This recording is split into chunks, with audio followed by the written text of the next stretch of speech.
The hell league you been playing in? California Penals. He's looking to sacrifice a live chicken. One whole chicken, just like you said. Every time we win, we peel a section. These things make me look ridiculous. Seeing's the most important thing, son. I don't think it's that important.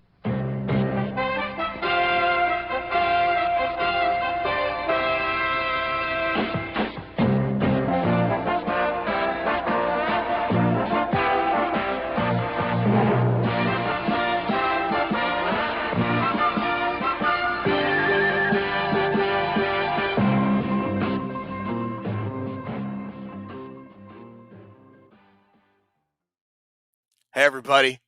He's Ricky Wild Thing Vaughn. I'm Jake Taylor. She's Rachel Phelps. He's the manager, Lou Brown.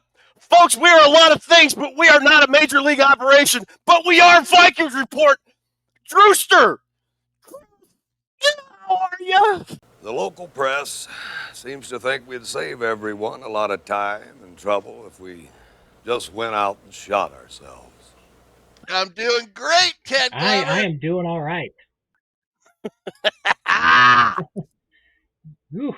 Going back to another studio shot here. Super Bowl's over, season's over, but we're still going to grind these shows out. That's what she said. That's how meow Sure meow. did. Welcome everybody to episode 122. Christopher, how you doing this fine evening? I am doing all right. The season's officially over, which always kind of stinks, but it just means we get to look forward to free agency and the draft because, if nothing else, the NFL has done their best to make themselves a year-round operation. So we still got stuff to do. Yeah, we've only got like a couple weeks till the new league year starts or whatever it is, and then free agency, and then the draft, and all that stuff. Ruby, are you out there this evening? How are you doing? I'm doing good. Bummed that the Niners blew it. So like Drew's life kind of revolves around football. What do you do? What does he do? I kind of want to know. I've never really asked this question, but now that football's over, what does he do? Like now that football's over, I've got nothing left. I've got nothing left. Oh my god, he just discovered YouTube TV. really?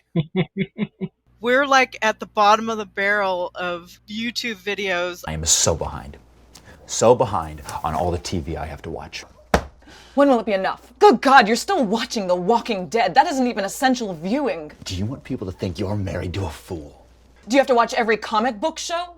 Every docu-series? Every adaptation of a podcast? Podcasts! Were they moderately well reviewed? Yes? Then yes! I don't know.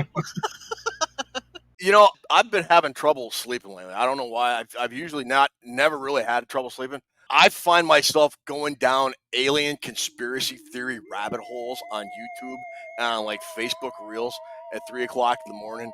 And I really have got to learn like how to sleep again. Why can't you hear a pterodactyl go into the bathroom?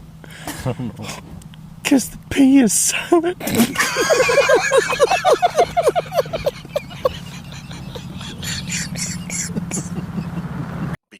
Because I'm finding weird stuff, man. I don't know. I don't know. Now, see, as someone who does shift work, I have kind of the same issue. Working, trying to get my sleep schedule swapped around occasionally and whatnot. I will say that if you have one of those streaming services like Pluto TV or whatever, if you go to the Pluto TV app or some of these other ones, there is an entire channel that is nothing but one episode after another of The Joy of Painting with Bob Ross. You will be out in 15 minutes if you lay there and watch that for too long. And think about individual boards here and sort of change the grain a little bit. There. And you can make this any old way that you want it. This piece of canvas really is your world.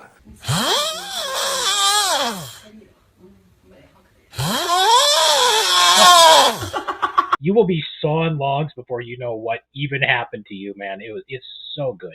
It's so good. Sometimes I wake up, it's 4:30 in the morning, watching some documentary on the decadence of Rome or something, and I'm going, what am I doing? Yeah, that and 9/11. Hooked on 9/11 At 9/11. videos. we're just going to paint these happy little Nephilim right here. And No, the happy little aliens are going to go right here. It's not really off season for me. With all this draft stuff you got to look at, it doesn't really seem like off season. Well, speaking of that, we've got a big show. We're going to continue our off-season positional analysis. We're going to talk running backs. We're going to recap the Super Bowl. We got a lot to talk about. Before we get going, though, well, a couple of real quick announcements. There was no winner to our Rook Dog Challenge. If you remember, we had this contest. All you had to do was enter who you thought was going to be the offensive rookie of the year and the defensive rookie of the year. Surprisingly, nobody picked Ohio State quarterback C.J. Stroud. Well, not surprisingly, because there's really not been a good quarterback to come out of Ohio State, like literally ever. He ain't lying. But C.J. Stroud won offensive rookie of the year. Who was the defensive rookie of the year? I meant to write that down. I didn't. I think it was Will Anderson. Will Anderson? Yeah, the guy from Houston. Second year in a row that the team won both offense and defense. Remember the Jets did it last year with Breece Hall and Sauce Gardner. Oh, okay. Yeah. Nobody correctly picked the offensive and defensive rookie of the year, so nobody won the money. Drew, because he is a kind and benevolent dictator, has upped the reward or the award next year to $175 gift card if you can pick the Rook Dog Challenge. So the Rook Dog Challenge will carry over to next year because there was no winner this year. We've still got a couple of live draft show contests going on. We're going to give away a jersey, a couple other prizes. Stay tuned for that in the upcoming weeks with the draft coming up at the end of April. We're going to be live the first 2 nights of the draft for the first 3 rounds. And again, as always, head on over to purplepainforums.com, our home on the World Wide Web, purplepainforums.com. Great group of folks, great community. None of the garbage that you see on most social media outlets. Dan Chat has a great off-season plan for 2024. A couple other community members have some great, hey, this is what I would do for 2024. And they're fairly realistic. Probably not going to happen, but it's not the, hey, look at mock draft 37.8 where I've traded for 9 first-round draft picks that are just stupid. I mean, it's stuff that you can actually go, you know what?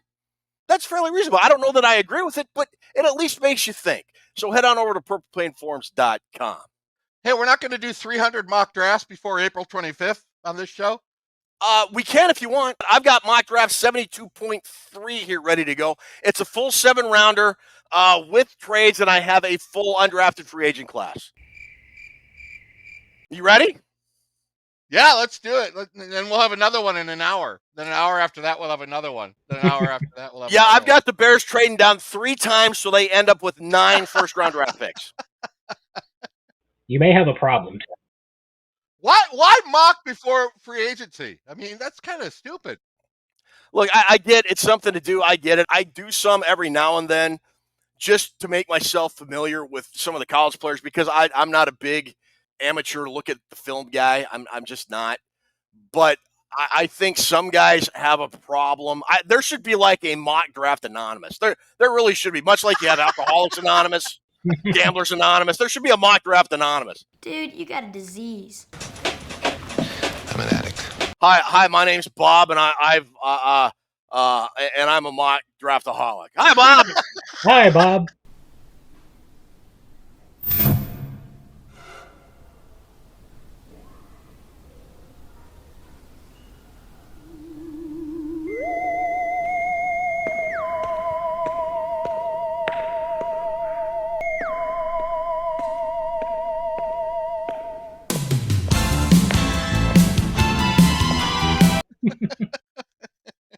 I lost my home and my wife and my job to mock drafts. Oh, that's terrible, Bob. How did it happen? Well, I only started out with 1 mock draft a year, and I only did a week before draft. And, it just goes on. Anyway.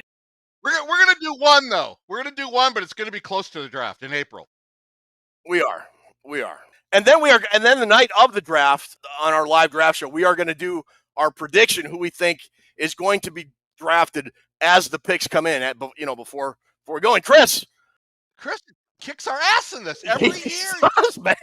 It's bad. The last time we did this, I was on a lucky run there for a while. Then Ted decided we need to start talking to like other people or whatever it was, and we just stopped. That's when we had the agent on. Yeah, that was the one. What's her name? Yeah. Emily Staker. Had to break the mojo, baby. Jobu, ayúdame en este momento. para que me des el poder, para conquistar el cuerpo. Te daré mi devoción para siempre, poderoso. Absolutely. All right, so like I said, we got some Vikings news. We got Super Bowl recap, positional analysis. No trivia tonight because we're getting knee deep in the hoopla with the running backs. But before we get going with all that, Drew, what time is it? I'm cooler than you are. So why don't you fix your little problem, talk some running backs, and light this candle? He's right. Light that Al Davis eternal flame and light this candle. He surely is. Light the candle. Yes. Resume the countdown. All right, I'm cooler than you are. Why don't you fix your little problems and light this candle? He's right. Let's light this candle. He surely is. Light the candle. Yes. Resume the countdown.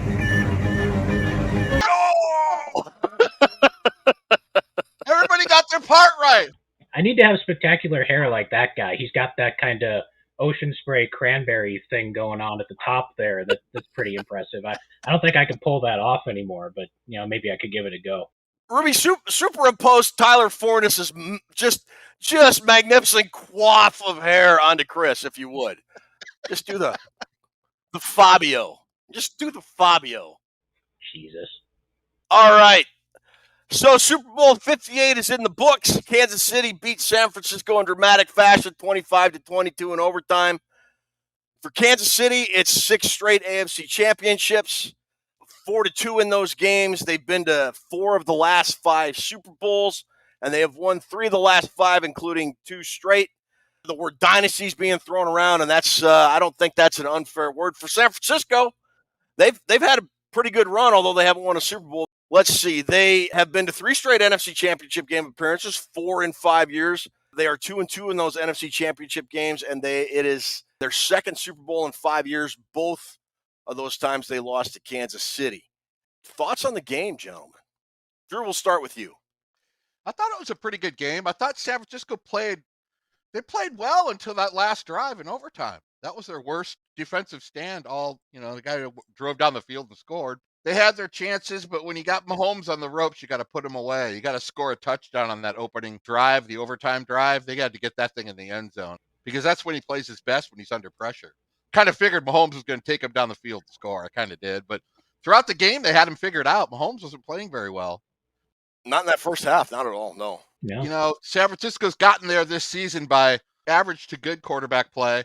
If you're going to have just an average quarterback, you better have a damn good running back and you better have a defense. And they had all that. That's why they were there. But it just wasn't enough. I thought they kind of blew their chance. I felt good about third quarter. They were going to win, but just wasn't meant to be. Kansas City did their thing. They did. Chris, what did you think of the game? Enjoy the game? Didn't enjoy it? What? I thought it was a pretty entertaining game all around. I mean, the first half, the Niners kind of moved the ball up and down the field without a whole lot of resistance from the Chiefs. I mean, they had the fumble on the first drive, but the Chiefs wound up going 3 and out after the fumble. But yeah, they moved the ball up and down the field, and they probably should have been up more than they were at halftime. And then they came out for the second half, and Kyle Shanahan forgot that Christian McCaffrey was on his roster, and they were trying to throw the ball all over the yard rather than running it like they had been. And they got to the end of the game, and as soon as that third down pass for the Niners near the goal line in overtime fell incomplete, you knew it was over with because they were going to kick the field goal. And like we all said last week, if anyone wants to bet against Patrick Mahomes, you're better off just going outside and lighting your money on fire because that dude's inevitable, man. There's really nothing else you can say about it. He does what he does, and he does it better than anybody else does. So in overtime, 49ers win the toss, and there was a lot of chatter on Twitter or X, whatever they're calling it now, that the 49ers should have deferred. Instead, they took the ball, went down, kicked the field goal. Mahomes gets the ball, drives down, scores a touchdown, game over. Would you have deferred there, Chris? Well, first off, I want to point out that at least one guy I saw from Kyle Juszczyk basically said the Niners didn't know what the new overtime rules were. Juszczyk said that he assumed that if the Niners took the ball and went down the field and scored a touchdown, the game was over. And the NFL has changed the rules now so that each team is guaranteed a possession. So yes, whether it's Kyle Shanahan that didn't know the rules, or apparently nobody on the Niners knew what the actual rules were for overtime now in the Super Bowl. But I think given that situation, if I would have won the toss, I probably would have deferred, played defense first. Because, if Mahomes is going to go down and score, you have a chance to go down and match that. I think another part of that was, the Niners had just been on defense and the defense was probably tired. So maybe Shanahan wanted to give them a bit of a break. But I think all things being equal, I probably would have gone ahead and played defense first. And then, because you're guaranteed to get the ball at least once anyway. So, just take it second, then you know what you have to do. And if you get down there and you score a touchdown of your own, you can decide whether you want to go for two and end things or, play for more overtime. So I think I would have deferred if I would have won the toss. Drew? Oh, I think they played it right by taking the ball. But when you're playing against one guy in the NFL, Patrick Mahomes, if you take the ball first and you score, he's 100% going to score on the way back. So if I kick it to him first, he's better under pressure. And the best part of your team for the Niners is the defense. So you have to play with your strengths, and I probably would have deferred also. How about Dre Greenlaw? I mean, coming onto the field and he tears his Achilles. Not during the play, not on the field, but on a change of possession, going out on the that's just not fair, man. That's just not fair. Yeah. It's like Grammatica or whatever. Yeah, but he's a kicker. Yeah. I saw the 49ers. I was looking this up today, and I put this in the notes for you guys. I look at the 49ers. I said earlier it was their fourth NFC Championship game in 5 years. And there's like this expectation for both Kansas City and San Francisco to at least be on the very short list of teams expected to go to the Super Bowl. And most Vikings fans don't remember, but there was a time when the Vikings were this good in terms of San Francisco and Kansas City every year. The Vikings went to 4 NFC Championship games in 5 years, and they won 3 of them. They went to 3 Super Bowls in 4 years. They went to Super Bowl 8, 9, and 11. They should have gone to Super Bowl 10, but Drew Pearson could burn in hell, but whatever. When the Super Bowl ends every year, and I'm watching it every year, I get kind of depressed because the Vikings aren't in it. And I remember a time when the Vikings were a shoo-in to win the division, a lock to go to the playoffs, and a lock almost to be one of the last 4 teams playing, it felt like, or should be one of the last 4 teams playing. And the older I get, the more, I don't know, depressed or bummed out I get that they aren't. And it doesn't feel like consistently they aren't going to be anytime soon. I don't know. No, and I understand because I kind of get the same feeling. I haven't had quite the same experience with this as you two guys have. I mean, the last time the Vikings even participated in a Super Bowl, I believe I was 3 months old. So I have no memories of the Vikings even making a Super Bowl in my lifetime. You guys have been there for the Super Bowl losses and stuff like that. But football's awesome to watch and it's entertaining and we have a good time when we win. We get depressed when we lose. But the old saying keeps going around, Vikings fan, and just win it once before I die. And, like Ted said, it doesn't seem like they're super close to making that happen, unfortunately. I feel the same way when the thing ends. I kind of think that before it starts, with all the hoopla going on, that's when I kind of think, carry it back to that Raiders Super Bowl we had in 76. Their 76 season happened in 77. Mm-hmm. I stayed up all night. Me and my buddy who's also a Viking fan. We were 11 years old, stayed up all night, watched Saturday Night Live. We had a bunch of Raiders and Viking stuff on it. Yep, sure did. And they had specials all night, stayed up all night, got all psyched during the day.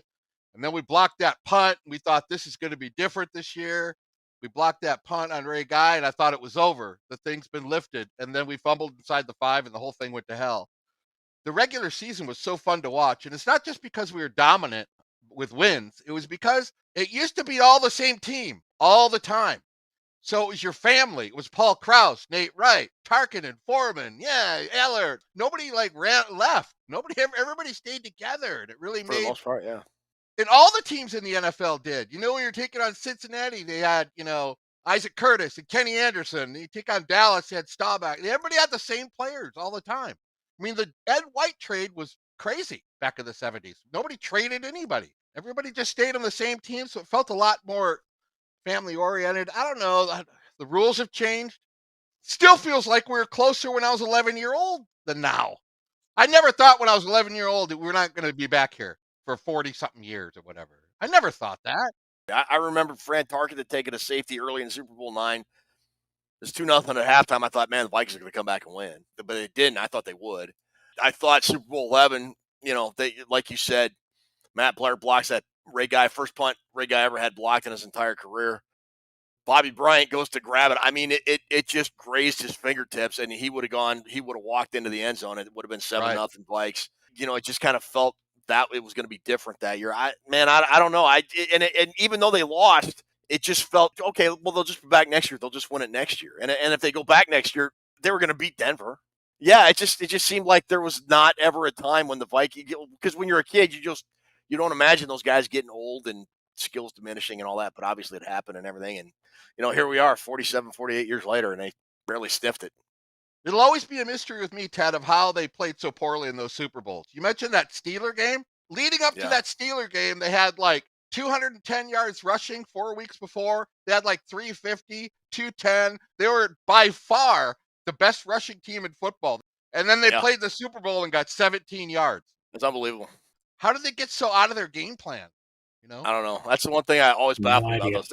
How dominant they were in the regular season and in the playoffs, and then in the Super Bowl they just fell flat on their face. But it is what it is. Yep. All right. Anyways, hopefully, like Chris said, just one before I die. I don't want a dynasty. I don't want a Chiefs dynasty. I don't want a Patriots dynasty. I just want to enjoy one with my grandson before. Can we get one next year? Can we get one next year? Well, hopefully, let's see how they handle the running back position, because it's time for our positional analysis. And last week we talked quarterbacks. That was probably our shortest segment of the year. It only took about 10 minutes. You want to go back to last week, episode 121. Check it out. Didn't spend a whole lot of time because we all know, the most settled position on the team. Another position that should be very settled is the running back position.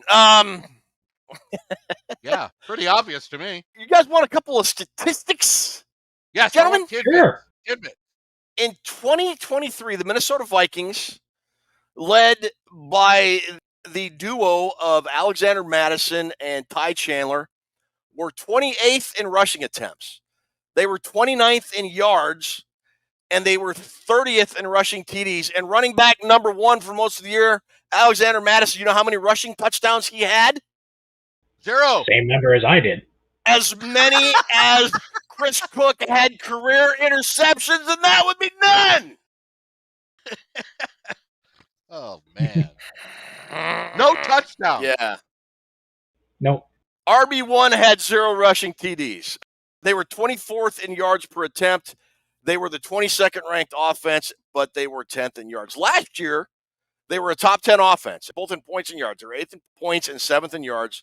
They were still 28th in attempts, 27th in yards, although they were 7th in TDs. They were still only 26th in yards per attempt. The Vikings have got to do something at the running back position. Currently on the roster, though, the guys that led the way are still under contract for next year. Alexander Mattison and Ty Chandler. Also, you've got Kene Nwangwu, Myles Gaskin, Dwayne McBride, and C.J. Ham coming back. Chris, what are your thoughts about those guys on the roster? You happy with some, none, or all of them? I would like to see Ty Chandler get a chance to be the unquestioned number one guy. I mean, you called Mattison and Chandler a duo, but until Mattison got nicked up and injured last year, they didn't really seem to want to give Ty Chandler the football very much, even though, when he did, he seemed like he was always breaking off runs of sizable distance.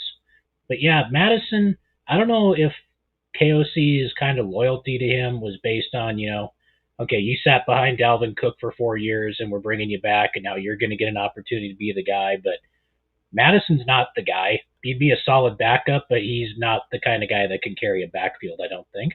I don't know if Chandler can necessarily either, but, I think he should get the opportunity to at least have a go at it. Drewster, what about you? You good with some, none, or all of the running backs currently on the roster? I agree with everything Chris just said about Ty Chandler. He definitely gets a shot at being the number one in training camp. Alexander Mattison, you're out. Boom, roasted. Nwangwu, you're out. Boom, roasted. Gaskin. Boom, roasted. Keith McBride, bring him into camp and see if he can win the starting role. He deserves a shot. He's only a rookie last year. C.J. Ham, I'm kind of iffy. I'm going to leave that one up to you guys. I'm not much of a C.J. Ham fan. but I don't see what paying him $2 million or something. We could probably save a little on that, but boom, roasted. He's out too. So I'm keeping my guy on the practice squad, Dwayne McBride, and I'm keeping Chandler, and I'm going to hell with everything else. If we're going to blow up the team from an offensive standpoint with quarterback and running back, let's get this group fixed. You just read all those numbers. None of that is worth a plug nickel. I say it every week. You can't just be good enough to be good. Look at all the guys in the running back core. There's nobody on there that really scares a defensive coordinator. Those two guys, and then get a free agent or get somebody in the draft and have all three of them compete for the top prize. Just a bit outside. I agree about Ty Chandler. I think he did enough late last year to earn a shot at winning the RB1 job in training camp next year. Yes. I don't think he should be crowned the starting running back. I also agree with Chris that I don't know if it was out of sense of loyalty or whatever. After they cut Dalvin Cook, they wanted an experienced guy. Madison knew the system, whatever the case may be. But here's an interesting thing. Alexander Madison, I just looked it up. His cap number next year, it's not a whole lot. It's $4.6 million.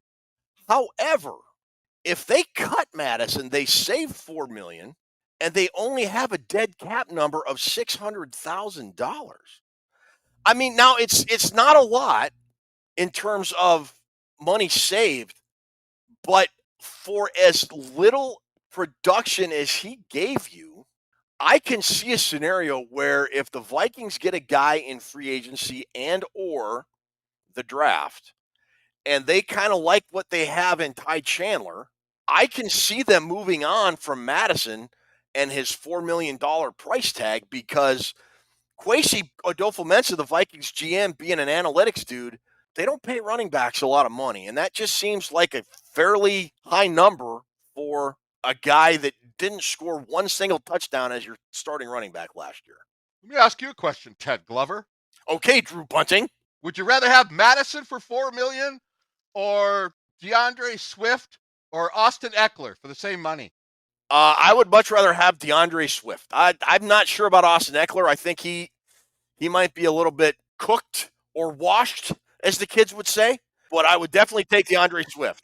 I'm always afraid of giving running backs a big second contract, because a lot of the guys who get to be elite at the running back position, seen some of the free agents like Derrick Henry, Josh Jacobs, whatever, those guys get a ton of carries every year, and it wears a lot of tread off of the proverbial tires at this point. And we saw what happened with Dalvin Cook. He got the big second contract from the Vikings. It was good for a couple years, and then all of a sudden this year the Vikings decided they didn't need him anymore, and he went to the Jets and basically didn't do anything.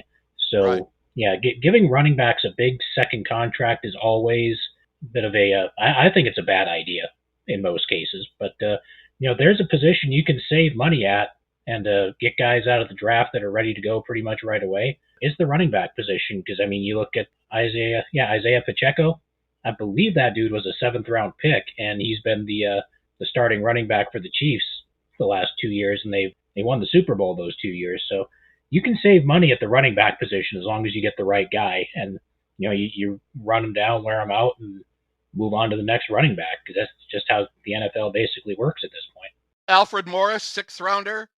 Ahmad Bradshaw, remember how good he was? He was a 7th rounder.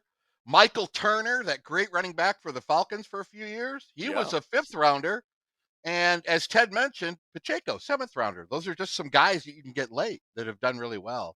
Well, you mentioned C.J. Ham. He had, let's see, I'd carry the one. He had 1 carry last year for 7 yards. He had 7 catches for 25 yards last year. Talking about his salary, though, it's not like last year. I think he made like $3 million or whatever it was.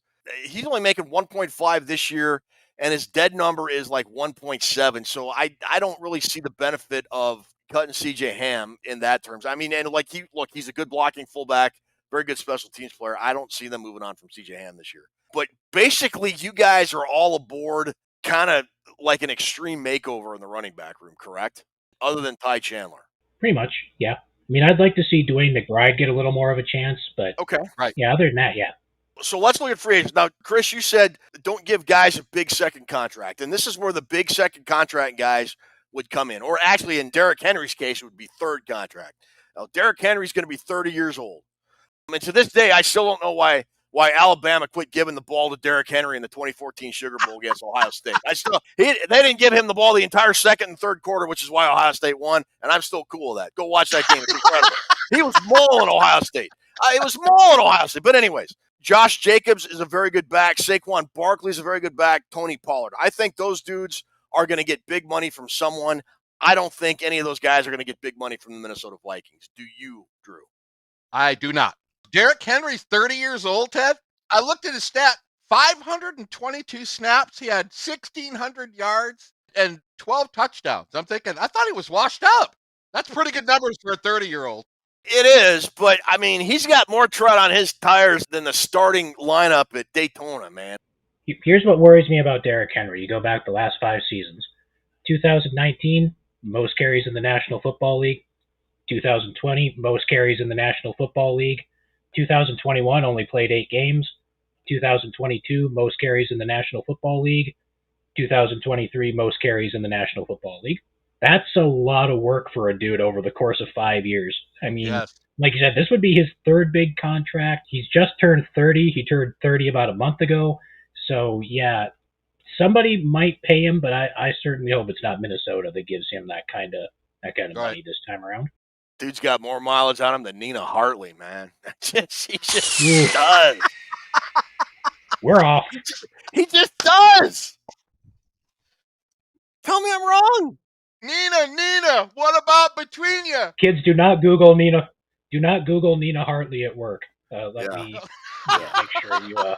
Yeah, definitely not something you want to do on the work computer. Now, Josh Jacobs is only 26. Saquon Barkley's only 27. But Saquon had he's had 1 or 2 significant injuries in his short time in the NFL. He's had at least 1 ACL.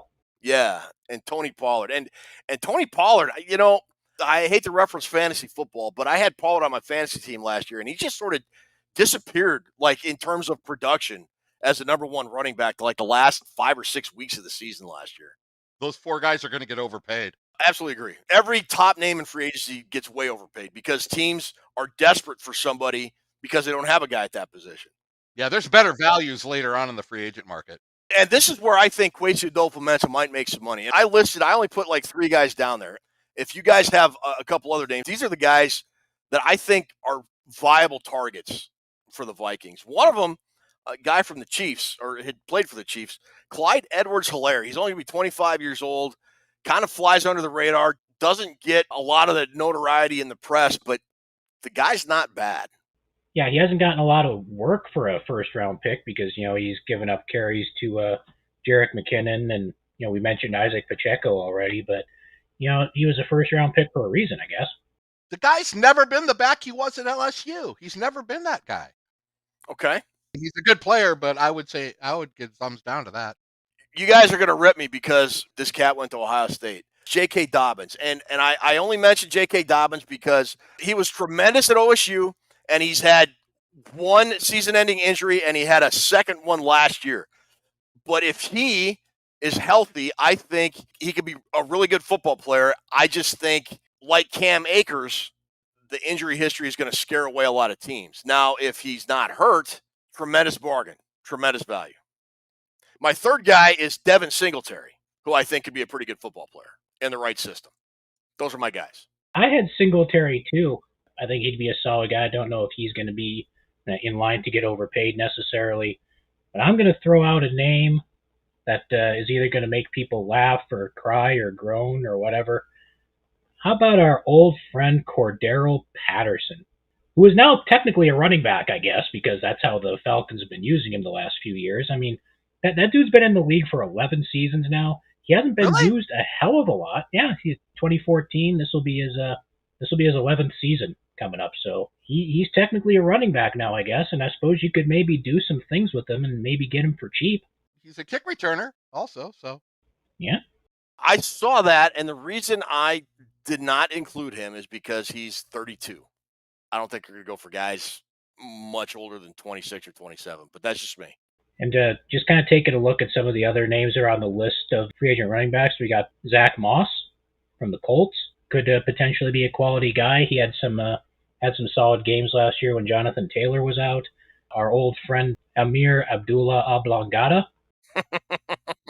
Outstanding special teamer, probably doesn't offer much as a running back anymore. Like Drew said, the bargains in free agency at the running back position are going to come after the Henrys and the Barkleys and those guys all get signed. So yeah, we'll have to see how that shakes out. Brewster, who you got? I got Swift from Philly as my number one. If I'm going to go after somebody, you could probably get him for he only made like $2 million a year last year. My other couple guys I got on here are, I like Gus Edwards. Now I know he's 29, but Gus Edwards played in every game last season, didn't miss any time. And that means a lot to me from the running back position. He had 13 rushing touchdowns, which was, I think, tops in the running backs for all these guys on the free agent list. 800 yards, 20 touchdowns. I think he would be a viable back to put in there. Like, he's not an explosive, dynamic superstar by any means, but that's one of the guys I had. And my third guy was Josh Kelly from the Chargers. I like his style. He's a good pass blocker, pick up blitzes, stuff like that. He's good in the receiving game. I like Josh Kelly. I don't necessarily know if the Vikings like Josh Kelly, but I think he's kind of, I would have been playing him more than Eckler for the Chargers. I don't know what the deal is. I like Swift. I just kind of think he might be more than the Vikings want to pay.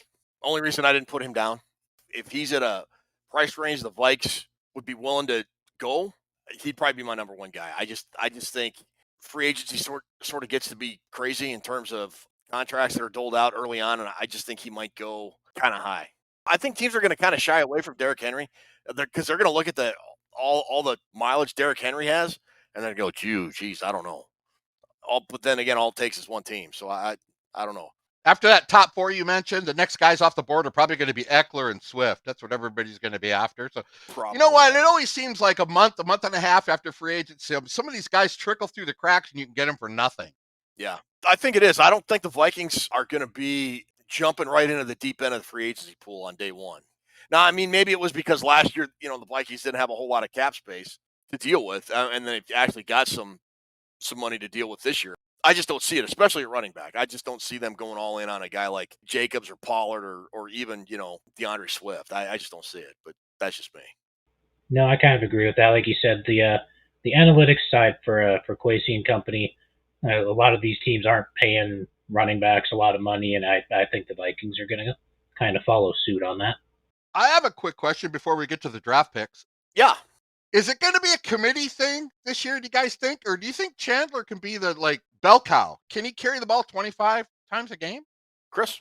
I am not entirely sure. I mean, we saw a few times this year he's a bit of a liability as a pass blocker, which is kind of important if you're going to be a 3-down guy and not have to get pulled out of the lineup on 3rd down all the time. As far as just running ability, I think he has the skills to do that, but I think it would have to be more of a committee thing for the Vikings going forward, like a lot of teams do. So I'm looking at Ty Chandler's stats real quick. I pulled him up. He had 102 carries.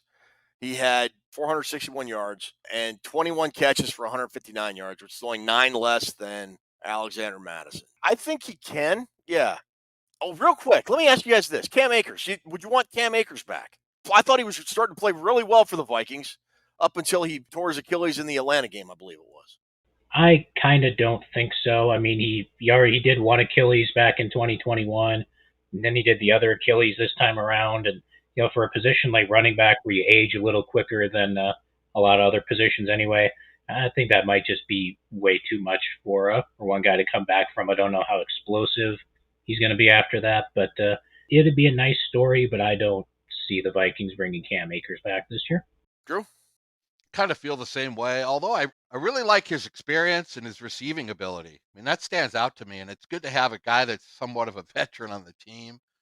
I don't know how much they want to pay him or whatever, but if I had to keep somebody between him and Madison, I mean, or the other dude you mentioned, I'd keep him. But I don't know, like Chris said, it's pretty iffy to take a chance on a guy with 2 Achilles blown out. Yeah. If he only wants to take $1 million, maybe, I don't know. I'm going to make a bold prediction. I think they're going to cut Alexander Mattison and save the $4 million and go after a guy. I think the Madison deal last year was, okay, we got rid of Dalvin Cook because we weren't going to pay him $12 million. We've given you what we feel is a fair deal for running back. Go out and prove it. You have this chance. And look, the Vikings, I think, gave Madison more than a fair opportunity. I think they went with him a lot longer than they should have, in my opinion, last year before they went with Chandler. And It wouldn't surprise me at all if they cut Madison, and it would not hurt my feelings if they did cut Alexander Madison. All right, last question before we go to the big board. One-word answer.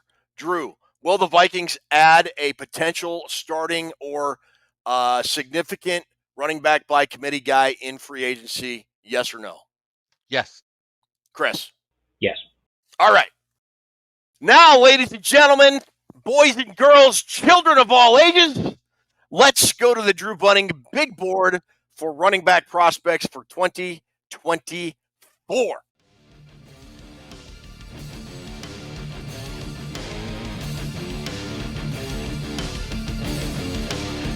Running backs. Here we go, guys. Got a lot of good running backs. Didn't seem like a big running back year. We do it, but after I did the research on these guys, I think it's a very, very cool running back. And just like the quarterbacks, a lot of potential with these guys. But you look at my big board there. First off, there's like 7, 8 guys I had to leave off this list, Ted, and I felt bad about it because any one of them could have made the last 14 or 15. Okay. Frank Gore Jr. from Southern Miss could have made it. Carson Steele from UCLA. Imani Bailey from TCU, 4.48 guy. He didn't make it. Rashawn Ali, Jace McClellan, Michael Wiley from Arizona. All those guys could have made the list, but they didn't. So there's a lot of good running backs that are going to go. Real quick before we get into this, Frank Gore Jr. You put a picture of Frank Gore Jr. next to his dad. Tell me they're not the same guy. They look exactly alike, don't they? It's unbelievable how much. It's like a clone, Ted. And if you draft Frank Gore Jr., dude will play until he's like 40, like his dad did. He will. So, yeah, he'll be there. He'll be in the league forever. So make an investment there. Got 20 years easy. Got a little question to open up the draft with you guys. We've had 58 running backs taken the last 3 drafts.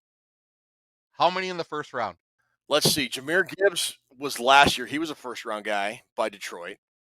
So was Bijan Robinson, so there's 2. I don't think there were any the year before. The year before that would have been 2021. I think that's it, man. Might have just been those 2. Close. Chris is exactly right. There was none taken in 2022. The ones he had last year were correct. In 2021, there was only 2 taken in round 1. Najee Harris and Travis Etienne for the Jaguars. Oh, that's right. Yeah. 4 out of 58. And interestingly, on your big board, you don't have a first-round projection on any of these guys. Now, is that because of the devaluation of the running back position or the talent of these guys? I don't think it's so much the talent. I think after the first round, there's going to be a big run on them, and all these guys are going to go between probably late second and the 4th round. It's mainly because teams have other needs at other spots. You know, this isn't the days of Kid Bro Sweets and all those guys back in the Priest Homes. All those running backs dominated. They don't look at it like this. This year is going to be a lot like 2022 when the first back off the board was Breece Hall at number 38. I think that's going to be right along the lines of what we're looking at now. I do not see one going in the first round. I don't think it's so much with talent because there is a good mixture of workhorse backs and dual backs in this draft. You got like 1, 2, 3, 4 guys as second-round backs. You got Jonathan Brooks as your top-rated guy. Is he your favorite of those guys, or you just think he's the guy that's going to go first? Well, he's not going to go first because he's not going to play next season because of his knee injury. He had a knee injury. Oh, yeah, that's right. Yeah, that's right. In week 10 against TCU. He's my favorite back because he's the most all-around back. Some guys are just natural running backs. He has that natural look to him. And without that knee injury against TCU, he is by far the best back in this draft. It's him and everybody else. If he's not hurt, do you think he goes in the first round? I think he would have been the only guy to go in the first round. Okay. And I think if you're going to draft a back, you don't want to wait for the injury to heal. I don't think he's going to play next season, but if you want to have a good guy you could put in the bank here to have come back after next season, he is the guy. I mean, leading up to that TCU game, Ted, he had 1,139 yards and 10 touchdowns before he got hurt. The good thing about him is whoever takes him, very low tread on those tires, Ted. Only 22 games in college. And, you know, the knee injury is a big thing, but he's a great dual guy. He's a workhorse running back. He can catch passes out of the backfield. He had 25 catches before the injury. Just natural instincts for a running back. Great cuts. sees the lanes well, the running lanes, great vision, acceleration. He's got the whole 9 yards. But if you're looking for a guy that's going to play week 1, it's not going to be him. 6'2", 205. He's got good size for a running back. Jonathan Brooks is my favorite running back in this draft. So, Drew, if you say that he's not going to play right away, do you think he plays at all in 2024, or do you think he's like midway through the season kind of guy, or is he going to miss an entire year before he gets out there again? I think it's going to be the whole year. Some people say he could be back for the final, 5 or 6 games. He had an ACL, MCL, and a meniscus all at the same time. Yeah. He's probably going to drop pretty far. You're looking for a guy right away, you're going to my number 2 back, Trey Benson. Okay. Man, we'll start out Trey Benson, but I'm going to show you these 2 highlights by Trey Benson. Let's go. As you watch these 2 highlights, there's no question about his speed, and there's no question about his ability to get through tackles. This guy is nuts. I loved watching him. 13 games. He had 906 rushing yards. 488 of those 906 came after contact. And I like that in a running back. You almost have to have this in this league now. You got to be able to have that secondary yardage after contact. He's a workhorse back himself. He can play 3 downs. He is the Chardet of running backs, guys. He's a smooth operator. He's a smooth operator, Ted, whether it's coast to coast, LA to Chicago, whatever. This guy sets up his blocks really well. Great vision. He's a great running back. He needs work on his pass blocking, but they all do. Uses a bailout guy mostly for Jordan Travis, but he is my best back besides Jonathan Brooks. Whoever gets Troy Benson's getting a starter day 1, I think. Okay. My favorite running back.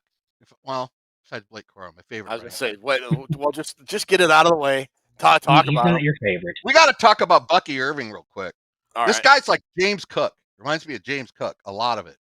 5'10", 195. Some people don't like his size. I don't give a shit. If you run the ball well, you can be 2 feet tall. I don't care.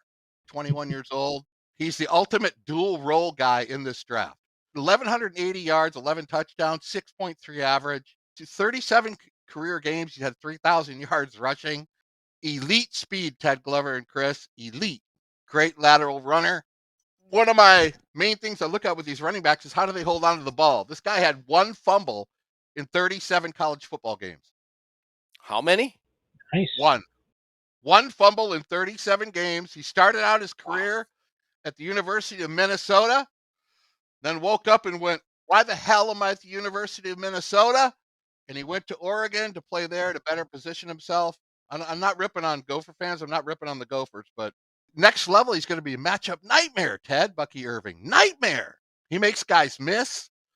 Yards after contact. He does all that. 56 catches last year. 56 catches, 413 yards, and 2 touchdowns. That's the best receiver in my top 15. I would think a guy by the name of Bucky would play at Wisconsin, but that's me. Are you slandering the great Bucky Scribner? Yeah, Bucky Scribner, punter, number 13 for the Vikes. Woo! No. Yay. Why would I do that? No.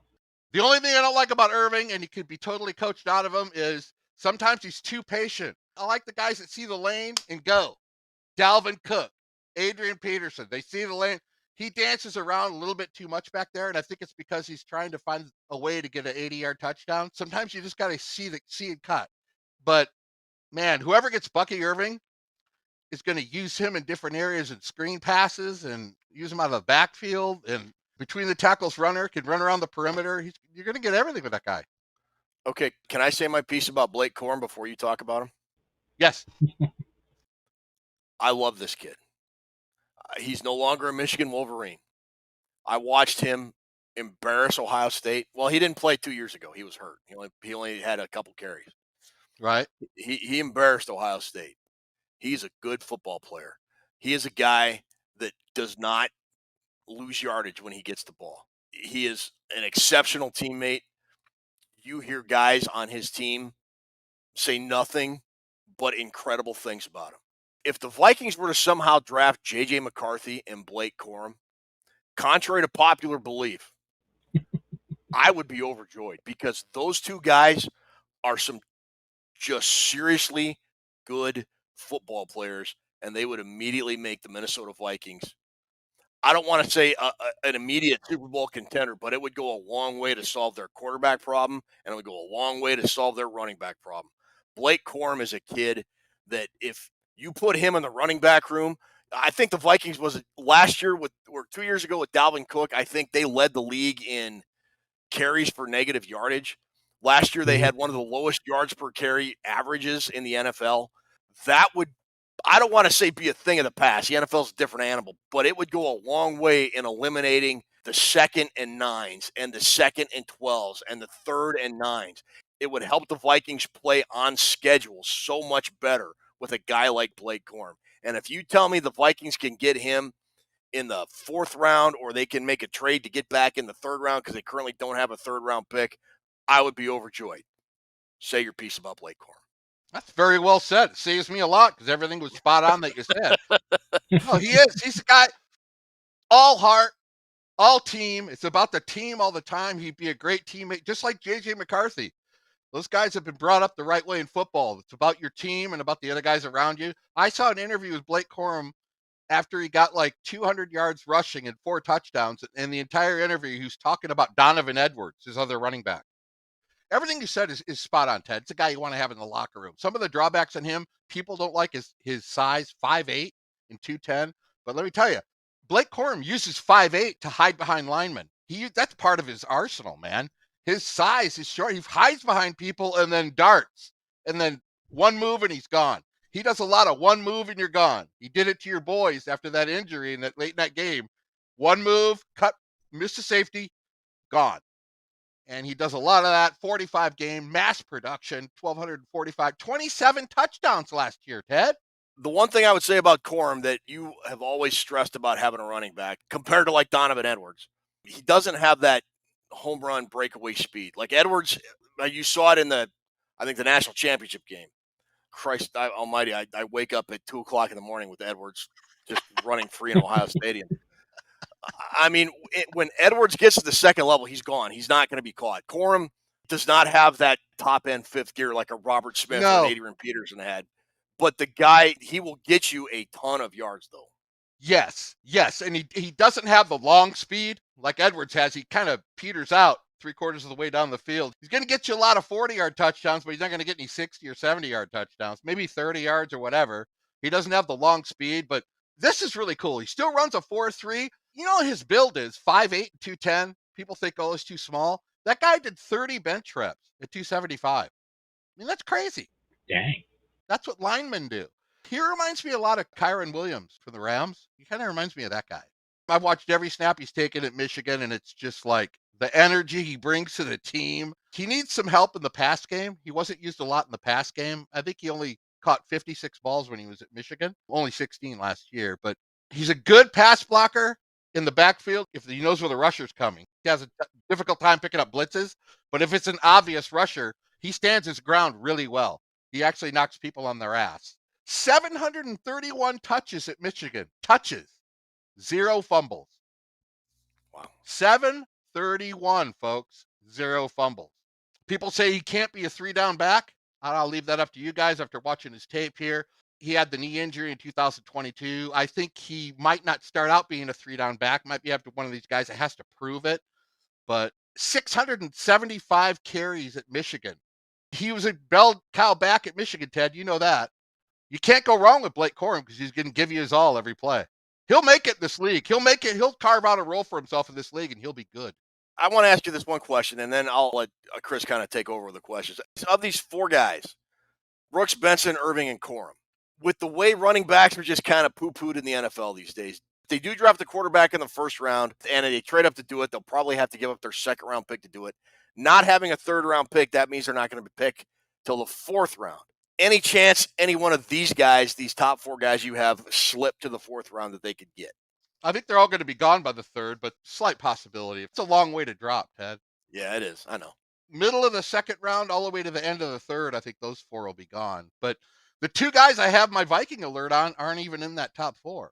Alrighty. Those 4 guys you mentioned that you've already gone over. I know you already said Brooks probably is going to play this year. Are the other 3 guys that walk in and immediately start day one, or are they guys that are going to have to kind of rotate in a little bit at first and kind of work themselves into the lineup? I think Corum and Irving are going to have to work themselves into the lineup because they're going to be mostly guys that aren't workhorse guys to begin with. I think Benson is a day one starter for sure. But I think the other two are going to have to be worked in to find out what role they need. Because Irving definitely is not a guy you're just going to put back there and run out of the I formation over and over. He's too valuable in pass receiving. So, got to tell you about this Braylon Allen guy from Wisconsin. Is he one of your guys on the Viking watch? Yeah. 6'2", 245. He's only 20 years old. You want a guy you could sit back there and just hand the ball off and destroy defenses when you have a lead in the fourth quarter? This is the guy. You know, the power lift with a power clean, he power lifted 406 pounds, and in the 10-yard split, he ran a 1.49. That's insane. That's not even human. I do that. I do that every day. He's a violent runner, great burst, finishes runs really well. He's a workhorse back, definite three-down guy. In the past, he's played running back, safety, linebacker in high school and college. He's got the great size and speed for a guy you want in there. Only played in 33 games, but had 3,500 yards for the Badgers in his career. His speed for his size just jumps off the board at you. The next two guys, he and Estime, are the same kind of running back. You set them back 7 yards deep, Ted, you hike it, and these guys go forward. Either they're going to break it open or they're going to get stopped, but they're always going to get 3 yards. They don't have the juke and the shimmy and the butt and the twists and they're just straight out. Just straight runners. Audric Estime's the same way.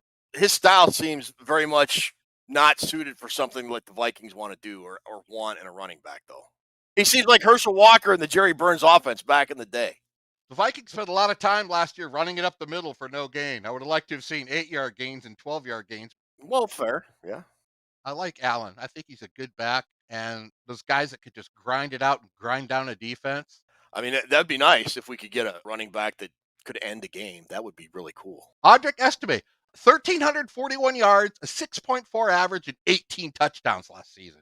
I mean, if you're going to try to do some sort of rotation with Ty Chandler, I mean, you know, a back like Estime or Allen is the kind of guy you would pair with a back like that. I mean, you know, Chandler can be more or less the speed guy, and then, like you said, you get to the fourth quarter with the lead, and you want to try to just grind down the clock and whatever, because, you know, the Vikings don't win games by more than 7 points, so, you know, they're going to have to do that at the end of the game every week. I mean, you could just well have a guy that you just hammer into the middle of the defense and pick up 4 or 5 yards on a carry, so that might be something. And, you know, with the way running backs get devalued, I mean, if they don't have that third-round pick, I mean, these are guys they could probably get on day 3 of the draft from the sounds of it. Exactly right, Chris Gates. That is exactly right. He's the best, probably goal line guy in this draft, or at least in my top 15. Best short yardage guy, can wear people down in the fourth quarter. He reminds me of Cedric Benson. You guys remember that guy? Yeah, for the Bears. Yeah. Right, out of Texas. His tape reminded me a lot of watching Cedric's tape. He's one of those guys that estimate you better tackle him at the line of scrimmage. He gets ahead of steam, you are F-U-C-T. That's what's going to happen to you because he'll run you over. He's a violent runner. Him and Braylon Allen are going to be the workhorse guys, Ted. They're going to get drafted, and they're going to quickly move into the starting position. If you like that old school running back that runs up the middle and just plows people, those are the guys. So Ty Chandler was, what, a 5th-round pick? What, a couple years ago? Last year? Whenever it was? We've got Estime, 4th-round guy. If the Vikings get a guy in the draft, I think we all agree they're going to get quarterback in the first round. Whether they trade up or not remains to be seen. I would think they're going to go defense in the second round. I would hope. I think they need defensive line. I would also think they're going to address running back if my prediction is right about cutting Alexander Madison. I would also think it'd be later in the draft. And you got the rest of your lineup here is 4th and 5th round guys, plus a bunch of guys you didn't even make your cut. Right. Who's the guy you got that's later on, a late round Ty Chandler type guy that you think might get picked by the Vikings that you might have on Vikings watch? You know who I like? I have Vikings watch is Marshawn Lloyd from USC. Had to share a lot of carries with Austin Jones from USC. He's one of those, they ran a committee there, but I like his pass catching ability, Ted. On some of the tape I watched, they had him split out in the slot. He's running 9 routes, which is straight down the field, and he was catching passes out of the 9 routes, deep posts. He had a 17.3 receiving average, which was tops out of all my top 15. That's a wide receiver receiving average. So 13 receptions, 232 yards. I love his receiving skills. And as a back, 7.1 yard per carry, 9 touchdowns. but his value mainly is as a receiver. And I like that aspect of his game because I don't see many receivers running 9 routes. Little bit of a ball security problem. Seems to lose his ball when he gets like mobbed by 3 or 4 guys. He doesn't have the power to hold the ball. That's when he has most of his fumbles. You see maybe a team wanting to convert him to wide receiver then? Maybe they, yeah.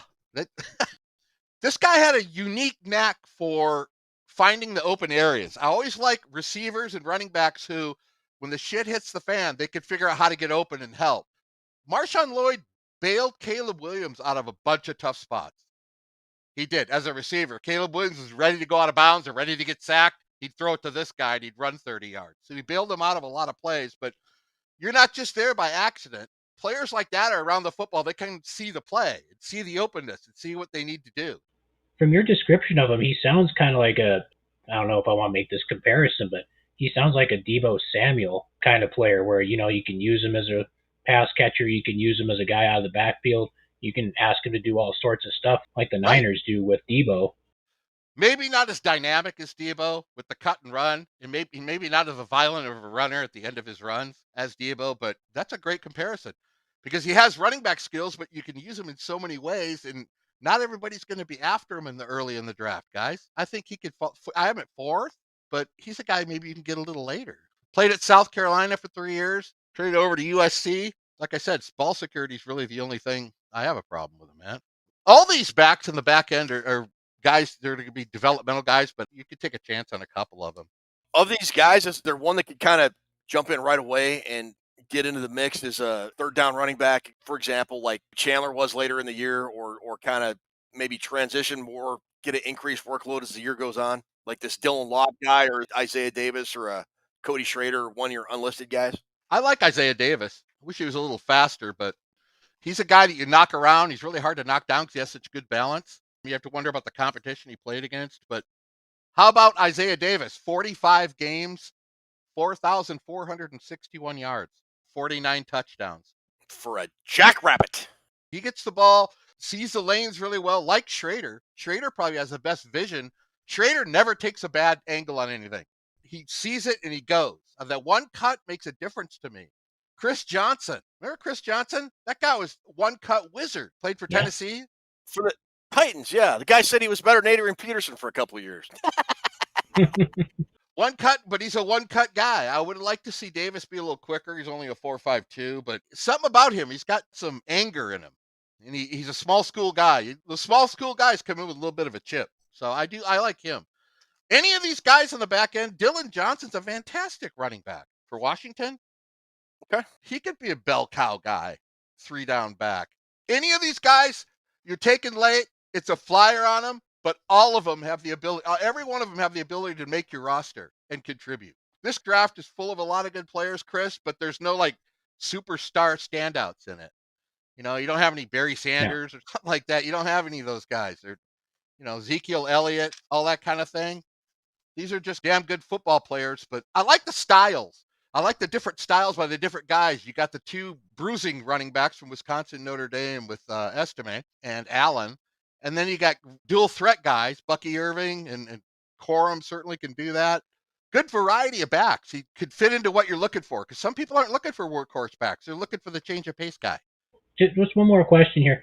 Do you think with, the way college football is kind of trending and, as a result, the way the NFL is kind of trending, do you think the days of the superstar running back are kind of over and done with at this point? I kind of feel that they are because everybody's going to that 2-back committee because running backs are more like receivers, it seems like now. I don't know if there's a guy that could do the Dalvin Cook thing. I mean, there's guys that do it, but I think coordinators and coaches are going more towards having 2 backs with 2 different styles. I think that's what it's going towards, too. I think the Vikings are going to draft one of these guys late, though. Mm-hmm. I agree. I think it's cyclical. Every offensive innovation takes a while for defenses to catch up, but eventually they do catch up, and then offenses will counter with something else, and what is old becomes new again at some point. I think at some point, we'll, at least Drew and I, if we're not dead, we'll be in nursing homes, but the running back or the single workhorse bell cow running back will become in vogue again, and they'll be, by the time we're in our 80s and 90s, they'll be 6'8", 320. And they will. But I think for the next probably generation, I would think until my grandson Grayson is probably out of high school, in college, next, 10, 15 years, I think this is the way football is going to be for sure. I can't argue with that. We'll see. It's going to be interesting. There's good players up and down this list, just like there's good players up and down the quarterback list, just like there's good players up and down every list we are going to see in the Drew Bunting big board. And we are going to continue with the big board next week. Is it going to be wide receivers next week, Drew?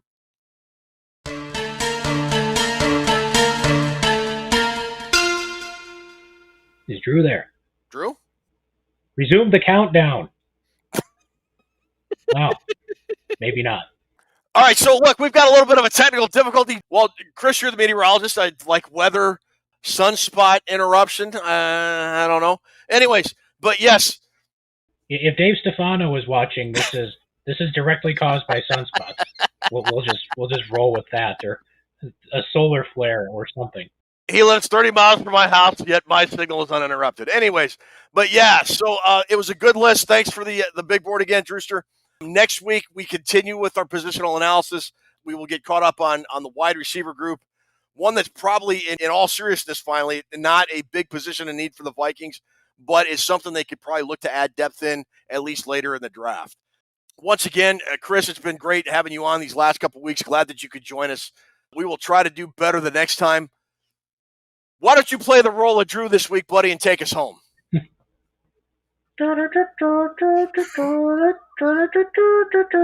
Running backs!